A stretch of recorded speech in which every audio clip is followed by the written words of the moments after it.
ఆకాశవాణి ప్రాంతీయ వార్తలు చదువుతున్నది కె సుగుణ. ముఖ్యాంశాలు: మహిళా సాధికారత దిశగా బీమా సఖీ యోజన ద్వారా భారత్ మరో బలమైన ముందడుగు వేస్తోందని ప్రధానమంత్రి నరేంద్ర మోదీ పేర్కొన్నారు. జనసేన పార్టీ ప్రధాన కార్యదర్శి కె నాగబాబును రాష్ట మంత్రివర్గంలోకి తీసుకోవాలని నిర్ణయించినట్లు ఆంధ్రప్రదేశ్ ముఖ్యమంత్రి నారా చంద్రబాబు నాయుడు వెల్లడించారు. తెలంగాణ రాష్ట్రాన్ని కాంగ్రెస్ ప్రభుత్వం అన్ని రంగాల్లో అభివృద్ది పథంలో నడిపిస్తుందని ముఖ్యమంత్రి ఏ రేవంత్ రెడ్డి ఉద్ఘాటించారు. ఆంధ్రప్రదేశ్లో కొత్త గృహ నిర్మాణ ప్రాజెక్టుల దరఖాస్తులను పరిష్కరించాలని పురపాలక శాఖ మంత్రి పి నారాయణ అధికారులను ఆదేశించారు. వసతి గృహాల్లో విద్యార్థులకు ఎలాంటి ఇబ్బందులు తలెత్తకుండా అన్ని సౌకర్యాలు కల్పిస్తామని తెలంగాణ ఉప ముఖ్యమంత్రి భట్టి విక్రమార్క తెలిపారు. ఇక వార్తల వివరాలు: మహిళా సాధికారత దిశగా బీమా సఖీ యోజన ద్వారా భారత్ మరో బలమైన ముందడుగు వేస్తోందని ప్రధానమంత్రి నరేంద్ర మోదీ పేర్కొన్నారు. హర్యానాలోని పానిపట్లో మహిళల్లో ఆర్థిక అక్షరాస్యత, బీమా అవగాహనను పెంపొందించడానికి రూపొందించిన బీమా సఖీ యోజనను నిన్న ఆయన ప్రారంభించారు. అనంతరం ప్రధానమంత్రి ప్రసంగిస్తూ మహిళలకు ఆర్థికంగా చేయూత అందించేలా అవకాశాలు కల్పించాలని చెప్పారు.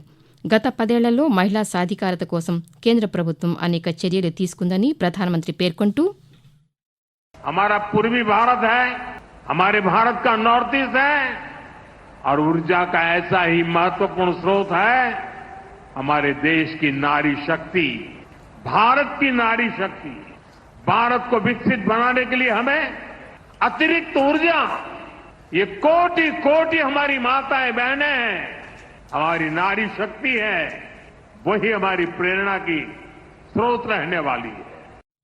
ఆంధ్రప్రదేశ్ ఉప ముఖ్యమంత్రి సోదరులు జనసేన పార్టీ ప్రధాన కార్యదర్శి కె నాగబాబును రాష్ట మంత్రివర్గంలోకి తీసుకోవాలని నిర్ణయించినట్లు ముఖ్యమంత్రి నారా చంద్రబాబు నాయుడు ఓ ప్రకటనలో తెలిపారు. ప్రస్తుతం రాష్ట మంత్రివర్గంలో 24 మంది మంత్రులు ఉండగా జనసేన పార్టీ నుంచి కె పవన్ కళ్యాణ్, నాదెండ్ల మనోహర్, కందుల దుర్గేష్ మంత్రులుగా పనిచేస్తున్నారు. తెలంగాణ రాష్ట్రాన్ని కాంగ్రెస్ ప్రభుత్వం అన్ని రంగాలలో అభివృద్ది పథంలో నడిపిస్తుందని ముఖ్యమంత్రి ఏ రేవంత్ రెడ్డి ఉద్ఘాటించారు. హైదరాబాద్లోని సచివాలయ ప్రాంగణంలో నిన్న జరిగిన ఒక కార్యక్రమంలో 20 అడుగుల ఎత్తుగల తెలంగాణ తల్లి విగ్రహాన్ని ఆయన ఆవిష్కరించారు. హారం, ముక్కుపుడక, ఆకుపచ్చ చీర, కడియాల ఆహార్యంతో విగ్రహాన్ని రూపొందించారు. వరి, జొన్న, సజ్జలు, మొక్కజొన్న కంకులు చేతిలో ఉండే విధంగా ఈ విగ్రహాన్ని తీర్చిదిద్దారు. ఈ సందర్భంగా తెలంగాణ రాష్ట గేయ రచయిత అందెశ్రీని సత్కరించారు. అనంతరం ముఖ్యమంత్రి మాట్లాడుతూ రాష్ట్రంలోని అన్ని వర్గాల ప్రజల ఆకాంక్షలకు అనుగుణంగా తమ ప్రభుత్వం పాలన కొనసాగిస్తుందని అన్నారు.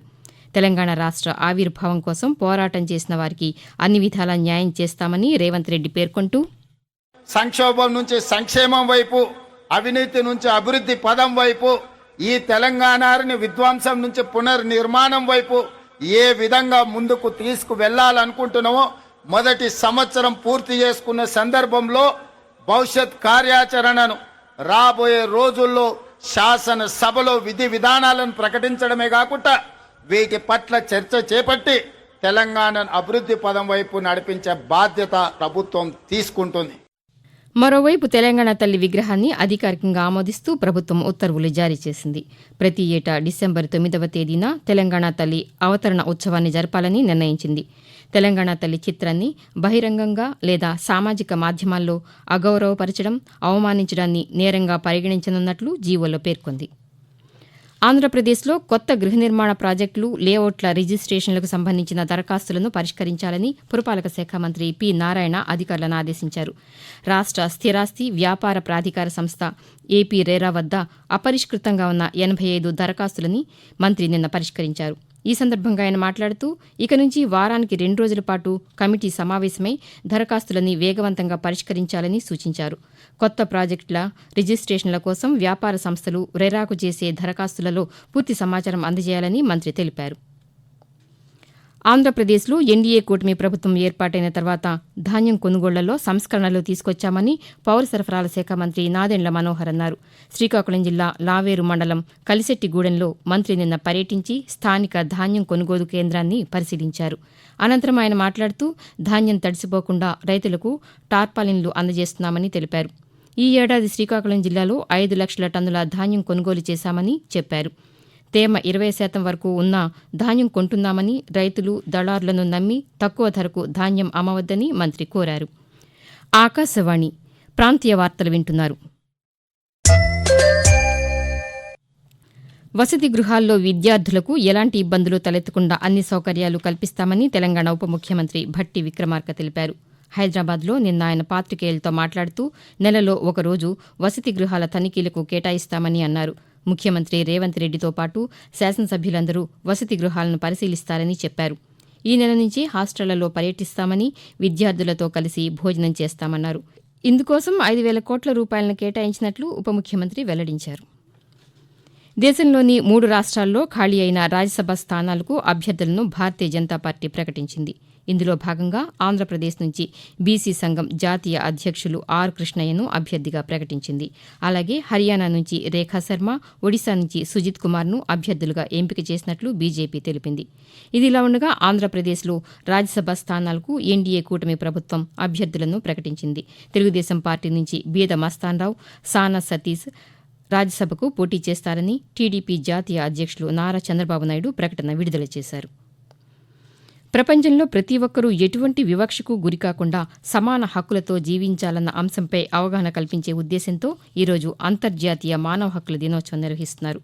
మనిషి స్వతంత్రంగా జీవించడానికి, మనుగడ కాపాడుకోవడానికి హక్కులు కలిగి ఉండడం అత్యవసరమని భావించిన ప్రపంచ దేశాలు ఐక్యరాజ్యసమితి ఆధ్వర్యంలో 1948 డిసెంబర్ 10వ తేదీన ఒక ఒప్పందంపై సంతకాలు చేశాయి. ఈ సందర్భాన్ని పురస్కరించుకుని అప్పటి నుంచి ప్రతి ఏటా ఈ కార్యక్రమం జరుగుతోంది. తక్షణం మన భవిష్యత్తు, మన హక్కులు ఇతివృత్తంతో ఈ ఏడాది మానవ హక్కుల దినోత్సవం నిర్వహిస్తున్నారు. ఇదిలా ఉండగా మానవ హక్కుల దినోత్సవం సందర్భంగా జాతీయ మానవ హక్కుల సంఘం ఈరోజు ఢిల్లీలో ఏర్పాటు చేసిన ఒక కార్యక్రమంలో భారత రాష్టపతి ద్రౌపది ముర్ము ప్రసంగిస్తారు. ఆంధ్రప్రదేశ్లో రెవెన్యూ సదస్సుల ద్వారా భూ సమస్యల పరిష్కారానికి ప్రభుత్వం చర్యలు చేపడుతోందని చేనేత, జౌళి శాఖ మంత్రి ఎస్ సవిత తెలిపారు. వైఎస్సార్ జిల్లా ప్రొద్దుటూరు మండలం దొరసానిపల్లిలో నిర్వహించిన రెవెన్యూ సదస్సులో మంత్రి పాల్గొని మాట్లాడుతూ, ప్రభుత్వం వచ్చిన 5 నెలల్లోపే అనేక సంక్షేమ పథకాలు, ఒక పక్క ఏదైతే మాట చెప్పామో ఆ మాట ప్రకారం 4,000 పెన్షన్ ఇచ్చాం, వికలాంగులకు 3,000 ఉన్న పెన్షన్ 6,000 చేశాం, రాష్ట్ర వ్యాప్తంగా అన్నా క్యాంటీన్లు ఓపెన్ చేశాం, ఉచిత ఇసుక అన్నాం, అమరావతి పనులు మొదలైనాయి, ఒక పక్క పోలవరం మొదలైనాయి. రైతుల పక్షపాతి ప్రభుత్వం అని చెప్పాలి. సంక్రాంతి పండుగ నాటికి గుంతల రహిత రహదారులే లక్ష్యంగా రహదారుల మరమ్మత్తు పనులు వేగంగా చేపట్టాలని ఆంధ్రప్రదేశ్ రహదారులు, భవనాల శాఖ మంత్రి బీసీ జనార్దన్ రెడ్డి అధికారులను ఆదేశించారు. రోడ్ల మరమ్మతుల పనులపై అమరావతి నుంచి ఆయన దృశ్య మాధ్యమ విధానంలో సమావేశాన్ని నిన్న నిర్వహించారు. ఈ సందర్భంగా మంత్రి మాట్లాడుతూ రోజువారీగా రహదారి పనుల ప్రగతిని తెలియజేయాలని సూచించారు. కొత్త సంవత్సరం నుంచి రోడ్ల విషయంలో ఎటువంటి విమర్శలకు తావు లేకుండా ఉండాలని చెప్పారు. రాష్ట్ర వ్యాప్తంగా 22,299 కిలోమీటర్ల మేర రహదారులు దెబ్బతినగా వీటిని 861 కోట్ల రూపాయలతో మరమ్మతులు చేయిస్తున్నామని, ఇప్పటి వరకు 2,468 కిలోమీటర్ల రహదారులు గుంతల రహితంగా మారాయని మంత్రి తెలిపారు. రిజర్వ్ బ్యాంక్ 26వ గవర్నర్గా రాజస్థాన్ కేడర్కు చెందిన 1990 బ్యాచ్ ఐఏఎస్ అధికారి సంజయ్ మల్హోత్రా నియమితులయ్యారు. ఈ పదవిలో ఆయన 3 ఏళ్ల పాటు కొనసాగుతారు. ప్రస్తుత గవర్నర్ శక్తికాంత దాస్ పదవీకాలం ఈ రోజుతో ముగుస్తుండటంతో కేంద్ర ప్రభుత్వం ఆయన స్థానంలో నూతన గవర్నర్ను నియమించింది. మల్హోత్రా ప్రస్తుతం రెవెన్యూ శాఖ కార్యదర్శిగా వ్యవహరిస్తున్నారు. ఈ నెల 11 నుంచి 3 రోజుల పాటు తెలంగాణ ముఖ్యమంత్రి రేవంత్ రెడ్డి ఇతర రాష్ట్రాల పర్యటనకు వెళ్లనున్నారు. పర్యటనలో భాగంగా తొలి రోజు రాజస్థాన్లోని జైపూర్ వెళ్లనున్న ముఖ్యమంత్రి తర్వాత 2 రోజుల పాటు ఢిల్లీలో పర్యటించనున్నారు. రాష్ట్రానికి సంబంధించిన అంశాలపై వివిధ శాఖల కేంద్ర మంత్రులు, అధికారులతో చర్చించనున్నారని, కాంగ్రెస్ పార్టీ అగ్రనాయకులతోనూ ముఖ్యమంత్రి సమావేశమయ్యే అవకాశం ఉందని అధికారులు తెలిపారు. ప్రాంతీయ వార్తలు ముగించే ముందు ముఖ్యాంశాలు మరొకసారి. మహిళా సాధికారత దిశగా బీమా సఖీ యోజన ద్వారా భారత్ మరో బలమైన ముందడుగు వేస్తోందని ప్రధానమంత్రి నరేంద్ర మోదీ పేర్కొన్నారు. జనసేన పార్టీ ప్రధాన కార్యదర్శి కె నాగబాబును రాష్ట్ర మంత్రివర్గంలోకి తీసుకోవాలని నిర్ణయించినట్లు ఆంధ్రప్రదేశ్ ముఖ్యమంత్రి నారా చంద్రబాబు నాయుడు వెల్లడించారు. తెలంగాణ రాష్ట్రాన్ని కాంగ్రెస్ ప్రభుత్వం అన్ని రంగాలలో అభివృద్ది పథంలో నడిపిస్తుందని ముఖ్యమంత్రి రేవంత్ రెడ్డి ఉద్ఘాటించారు. ఆంధ్రప్రదేశ్లో కొత్త గృహ నిర్మాణ ప్రాజెక్టుల దరఖాస్తులను పరిష్కరించాలని పురపాలక శాఖ మంత్రి పి నారాయణ అధికారులను ఆదేశించారు. ఆకాశవాణి ప్రాంతీయ వార్తలు ఇంతటితో సమాప్తం.